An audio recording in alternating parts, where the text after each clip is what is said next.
napakasarap na selebrasyon ng Timbuko Festival 2025. Tara at ating tingnan ang galing ng mga kalahok sa pagkagod ng lubi hanggang sa pagluto nito. Kahoy ng buhay kung ituring ng mga Pilipino, maging ng mga Kidapawenyo ang puno ng niyog.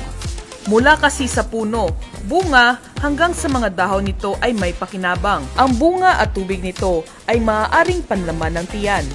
Samantalang, ang puno, dahon at tangkay, maging ang tingting nito ay magagamit sa maraming kaparaanan. Kaya naman, ang mga Kidapawenyo binuhay ang tradisyonal na pagkagod ng niyog at ibinida ang mga lutong katakam-takam na nilagyan ng gata mula sa kinayod na bunga ng niyog. Talaga namang napakasarap kumain ng mga pagkaing pinaghirapan, ginugulan ng lakas at higit sa lahat ng buong pusong pagmamahal. Ang karaniwang isda, karne at mga halamang dagat naging instant na panlaman ng tiyan na lalo pang pinasarap ng linamnam mula sa gata.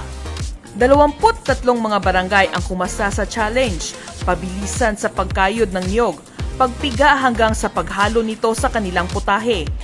Higit sa husay at bilis, na itampok sa patimpalak na ang niyog ay simbolo hindi lang para sa panlasa, bagkos sa pagkakaisa at malikhaing diwa. Mula dito sa Suren sa Kidapawan, kasama si Jano Quinto, Ayan Pamulagan, Keith Alayos at Lawrence Madeloso. Ako si Jereka Kid Ganancial ng City Information Office.